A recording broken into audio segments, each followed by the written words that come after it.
What's up everyone, and welcome back to another video. My name is Channing, and today we're going to be talking about none other than Casey Anthony. You see, Casey Anthony has a lot of controversy surrounding her name in the media right now for some very sinister reasons. So we're going to break down the entire situation in this video. About 16 years ago, in July of 2008, Casey would appear in court being accused of unaliving her 2-year-old daughter named Kaylee Anthony. But what would come out of this verdict ended up shocking the world, despite the amount of overwhelming evidence. State of Florida versus Casey Marie Anthony. As to case number 2008 CF 15606-0. As to the charge of first-degree murder, verdict as to count 1, we the jury find the defendant not guilty, so say we all, dated at Orlando, Orange County, Florida, on this 5th day of July 2011, signed foreperson. As to the charge of aggravated child abuse, verdict as to count 2, we the jury find the defendant not guilty. So say we all, dated at Orlando, Orange County, Florida, this 5th day of July 2011, signed foreperson. As to the charge of aggravated manslaughter of a child, verdict is to count 3. We the jury find the defendant not guilty. So say we all, dated at Orlando, Orange County, Florida, this 5th day of July 2011, signed foreperson. As to the charge of providing false information to a law enforcement officer, verdict as to count 4. We, the jury, find the defendant guilty of providing false information to a law enforcement officer as charged in the indictment. Okay. Will counsel and the defendant approach the podium? So, as we just watched, Casey was found not guilty all the way back in 2008, but this would have a lot of people upset because one of the many underlying factors about this story is Casey waited 31 days to tell authorities about how her daughter allegedly went missing, as well as a bunch of different crooks and crannies within this story that we're going to dive into as well. So obviously a lot of people that were following this case were super confused with how Casey Anthony allegedly got away with it. Now, I ended up finding a super in-depth TikTok showcasing what Casey was up to during those 31 days when her daughter went missing. And big shout out to the Mama Mystery podcast on TikTok for breaking this situation down. Kaylee Anthony was missing for 31 days before her mom, Casey Anthony, told anyone that she was missing. So what exactly happened during those 31 days? I'm going to tell you. The last time George or Cindy saw or heard Kaylee was when Casey left with Kaylee, saying that she was heading to Tampa on a work trip. George says that Casey and Kaylee left carrying backpacks at about 1 p.m. that day. Casey was even wearing a laminated ID around her neck for added effect because she loves props. She left with Kaylee and drove around until she knew that George was going to be gone for work because his shift started at 3 p.m. that day and he would usually leave for work around 2:30. But according to cell phone records, her phone pinged near her parents' home, indicating that she did not go very far. I think she was just driving around waiting for George to not be at home. Then at 1 p.m., she called Tony. At 1:44 p.m., she called her friend Amy. And at 2:52 p.m., she called her ex-fiance, Jesse Grund, the man who was like a father to Kaylee from day one, who would surely recognize Kaylee's voice, right? During that call at 2:52 p.m., Jesse said that he could hear little Kaylee in the background. During that conversation, Casey was telling Jesse that she needed to find a new place to live because her parents were getting a divorce and she wasn't able to live there anymore. When in reality, I think she was getting kicked out by her parents. But regardless, meanwhile, George is clocking into his shift at work, which started at 3 p.m. So while Jesse is on the phone with Casey and Kaylee is in the background, George is at work. And it's corroborated by his timesheet that he did not get off work until 11 p.m. that night. Between 3 and 4 p.m., there was no activity on Casey's phone, leading me to assume that this could be when Kaylee died. Now at 4:11 p.m., Casey tries calling her mom, Cindy, 4 times in 2 minutes, but doesn't get a hold of her. And then at 4:19, she calls Tony. And at this point, her phone finally starts pinging away from her parents' home as she travels north towards Tony's apartment. She talks to Tony for 1 minute. Then a minute later at 4:21, she calls her ex, Jesse, again. They talked for 1 minute. Then she calls her mom again at 4:25, but she does not answer. Another call is not made or received to or from Casey's phone until 5:57 that evening, and it was made to Tony's apartment. That same evening, Tony and Casey go to Blockbuster together, and there are surveillance photos that show them casually strolling through the store with their arms around each other. Kaylee is not with them, and Kaylee is not with George or Cindy. They rented, get this, Untraceable, which is a psychological thriller about an FBI agent tracking down a serial killer who posts videos of his victims on the internet. And the movie Jumper, which is about a mother who abandons her 5-year-old child who can then teleport himself. Now, I wanted to pause right here because a common theme in a lot of media is how they say movies or video games, for example, can cause people to make these types of harsh decisions. And this is always an interesting take in my opinion, because as a video game lover myself, I've never went and played Call of Duty or something and ever felt inclined to hurt someone. But given the timeline of these events, with Mama Mystery even speculating that Casey Anthony could have committed these crimes, then went on to rent these movies, is pretty creepy to me. Because imagine Casey allegedly committing this crime, then watching movies basically romanticizing what she just did. That is on another level of deranged. But the most important action from that day that was never discovered or reported by the prosecution was the fact that on June 16th, the day Kaylee went missing, the computer in the home that Casey used so often to stay up to date on her social medias like MySpace and Facebook showed that Google searches were made for foolproof suffocation, which was misspelled, and then whoever was on the computer clicked on a link to an article about self-canceling that discussed taking poison and putting a bag over there. Now then, on that same browser, there was activity on MySpace shortly after. How was this missed? Well, the forensics done on the computer only searched the Internet Explorer activity and not the application Firefox. These are two separate applications to search the internet. Casey often used Firefox when she got on the internet, not an Internet Explorer. This is just another great example of how our justice system is absolutely failing us. Like, how are y'all getting away with doing such sloppy work? It just baffles me how people are getting paid to prosecute these huge cases like this. Then they're not even just leaving out breadcrumbs, they're leaving out the whole entire loaf. And the only person who could have been home at the time that these searches were made was Casey Anthony, because both George and Cindy were already at work. And while we're talking about internet searches, there were also searches done on the home computer back in March of 2008 for how to make chloroform, shovel, making weapons out of household products, chloroform habit, and neck breaking. And these searches were done at a time when George and Cindy were both at work. So I believe it's safe to use your common sense here and assume that Casey is the one that made these searches. Now, in the next video, we're going to move on to June 17th, the day after Kaylee goes missing. So obviously, after watching this video together, I can't be the only one who is A, disappointed with the judicial system, and B, super interested in what really happened when it comes to Casey Anthony in this case. And as I dug a little bit deeper, I ended up finding a phone call between Casey and her mom while Casey was in jail. And before we listen in on this phone call, pay attention to how Casey's mom is reacting throughout all of this. Casey? Mom. Hey, sweetie. Oh, I just saw your nice little cameo on TV. Which one? What do you mean, which one? Which one? I did 4 different ones, and I don't know. I haven't seen them all. I've only seen 1 or 2 so far. You don't know what my involvement is and stuff? Casey. Mom. What? No. I don't know what your involvement is, sweetheart. You're not telling me where she's at. Because I don't fucking know where she's at. Are you kidding me? Casey, don't waste your call to scream and holler at me. Waste my call sitting in, the jail? Whose fault is bunks are? Whose fault is you're sitting in the jail? You're blaming me that you're sitting in the jail? Not Blame my yourself fault. for telling lies. You mean it's not your fault? What do you mean it's not your fault, sweetheart? If you'd have told them the truth and not lied about everything, they wouldn't.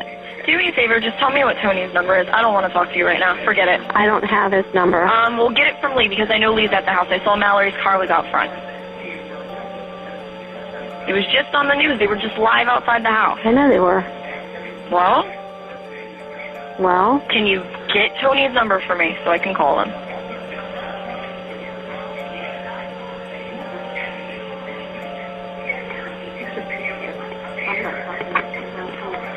Hey. Hey, can you give me Tony's number?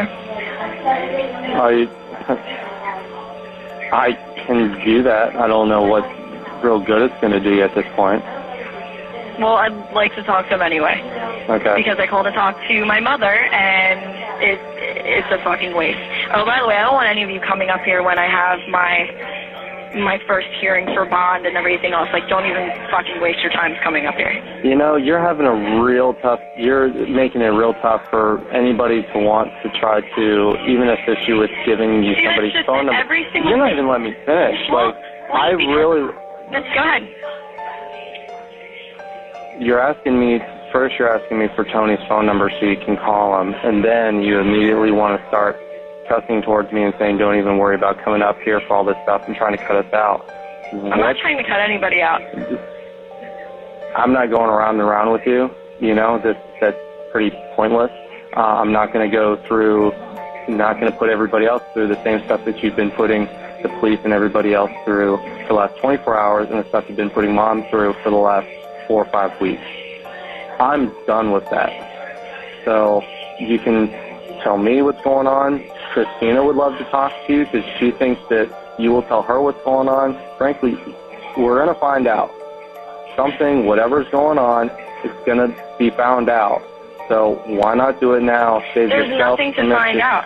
Now, it just seems to me that Casey Anthony knows exactly what happened when it comes to her daughter. Now, obviously this is all alleged, but what I noticed from Casey is how defensive she is in this phone call. And according to Google, when humans get defensive, it means they are reacting to a perceived threat or criticism by engaging behaviors that protect their self-image or their ego, often by denying responsibility, shifting blame, or becoming argumentative, essentially trying to shield themselves from feeling attacked or vulnerable. And this is interesting to me, not only because I love studying human psychology, but also because I can identify with how Casey is feeling. Anytime I've done something wrong, I immediately get defensive. It's almost as if it's in my human nature to prove myself, even when I know I'm wrong. But where does that come from? Pride, ego, making it really hard to take accountability for our actions. And the reason why I bring this up is because we're all humans. We've all been accused of something we did or didn't do, and obviously the reactions that follow. So in Casey's situation, in my opinion, I think she knows exactly what happened, but her ego and her pride can't stand the fact that her own family would even think of her as a killer. And another interesting angle within this story, before we dive into what set the internet on fire recently, is when Casey would be seen on police body cam later on after this incident regarding her daughter. Hi. Can I file an incident report?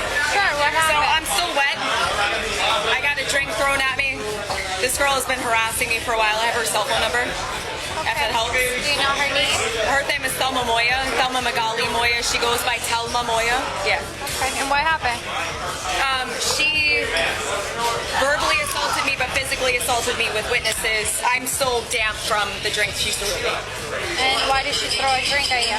We had a verbal altercation outside. Outside over there? Yeah. And elaborate, like what happened? We dated the same person for a couple years. Malcolm Allison, who was with your department, one of your sergeants. Whether they're together or not together, she got upset that he had texted me. I let her know that he had, and she came inside and threw a drink at me. I try not to make a big deal of things, but she's been a problem in my life for 3 years. Have you tried? I've changed my phone number. She's moved near me. She has changed my phone number. It's been a repeated problem for several years. I hate to say it, Malcolm Allison, who's one of your sergeants, would be able to confirm her information. I don't want to get him involved. He's my ex, he's her ex. That's why all of this happened. Oh, okay. Why don't you file a restraining order? I didn't have enough to file a restraining order. I had to have actual threats. Her texting was not enough. Her showing up where I was not enough. This is enough. In front of witnesses is enough. Her friend was here. Several people that I've known for years are here as witnesses, if necessary. So I'm not trying to file a restraining order. I just want it to stop. And I know a restraining order at most is good for 6 months and it can go away. Well, we'll document the incident that happened. And I'll put it as verbal threats because you said that she keeps coming No, to and you can tell she threw a drink at me. But you should definitely, you know, if you're being going through this, you gotta follow up on it so we can I know do you something. need to talk to me, but that girl came and just fucking No, I have multiple witnesses. here and like Thank you. she did nothing. This girl just came in and Just enjoy your day, okay? Enjoy your I will. night. That's why Have fun. I called. Now, the reason why I felt the need to include this is because this situation clearly shows Casey's narcissistic tendencies. And it's safe to say I'm not the only one who picked up on this, because in a TikTok comment left by Kate, she wrote, she can file an incident report right away about a drink, but waits 31 days to file a report for her missing child, which just proves my point. A true narcissist is someone who lacks empathy for others and expresses extreme self-importance at the same time. Like, you'd think if she could easily go up to police regarding an incident at a bar, surely she could have called authorities when it comes to the case with her daughter, right? But I digress. Now, the part of this story that currently has the internet on fire right now is the fact that Casey Anthony has resurfaced on the internet, leaving a TikTok video behind that people are literally tearing to shreds. Basically, Casey is claiming to not only be a legal advocate, but also just kind of hopped on the internet out of nowhere, which put a bad taste in a lot of people's mouths. Because it's one thing to be found not guilty in the eyes of the law, but it's a whole different story when most of the general public and the internet senses some sort of foul play. I mean, just look at the O.J. Simpson case. This isn't the first time people are scratching their heads after watching legal proceedings, but enough of my yapping. Let's watch Casey's most recent online appearance on March 1st, 2025. Today is Saturday, March 1st, 2025. This is my first of probably many recordings on a series that I'm starting. I am a legal advocate. I am a researcher. I've been in the legal field since 2011. So hold on, you're telling me since 2011 this woman has been a legal advocate just 3 short years after being accused of unaliving her daughter? Look, I know she was found not guilty, but how in any way, shape, or form is this woman to be perceived as a legal advocate? This just makes no sense to me. In this capacity, I feel that it's necessary, if I'm going to continue to operate appropriately as a legal advocate, that I start to advocate for myself and also advocate for my daughter. For those of you who don't know, my name is Casey Anthony. My daughter is Kaylee Anthony. My parents are George and Cindy Anthony. This is not about them. This is not in response to anything that they have said or done. That's not to say that I'm not going to respond at some point to some of the things that they have said and done. The whole point of this is for me to begin to reintroduce myself. Okay, so basically Casey hops online to be like, hey guys, I know you all know me for allegedly having something to do with the death of my daughter maybe, but we're going through a rebrand, so just don't mind it. We're going through a rebrand. Like, what? How is this even possible? And how does she even think this is a good idea? Even though this happened back in 2008 and I could barely read back then, Casey just assumes my generation won't do the simple digging on this story, then obviously build opinions. And something is just weird here, and it just doesn't feel right whatsoever. I'm doing this both personally for me, but in a professional capacity. Moving forward, the majority of what you will see will be me speaking in a professional capacity. My goal is to continue to help give a voice to people, to give people tools and resources that they can utilize so they actually know where they can turn to. So with that, please join me on Substack. If you have questions, I will set up an email address where we can correspond directly. Up until this point, that has never happened. And it's only going to be on a limited basis regarding legal issues, legal matters. One of the main reasons that I'm doing this, there are people close to me who have been targeted and attacked recently. There are also people close to me who have had some recent things occur. And when necessary, people needed to step up, myself included. So forgive me if I just don't understand, but here we have Casey essentially becoming, in her mind, like some sort of hero, I guess, that is all of a sudden going to be helping people who are going through legal troubles, which sounds great at face value. But as we understand the controversy that Casey leaves behind in her past, it only brings up speculation, criticism, and obviously a whole bunch of people trying to denounce her as well. And whatever side of the fence you choose, whether you believe Casey is truly not guilty or if she did indeed do it, is up to you. I just find it super interesting how you can even be accused of such atrocities as well as have all of this evidence against you and still try to surf the waves of the internet as if there aren't sharks like myself who love trying to piece together these stories.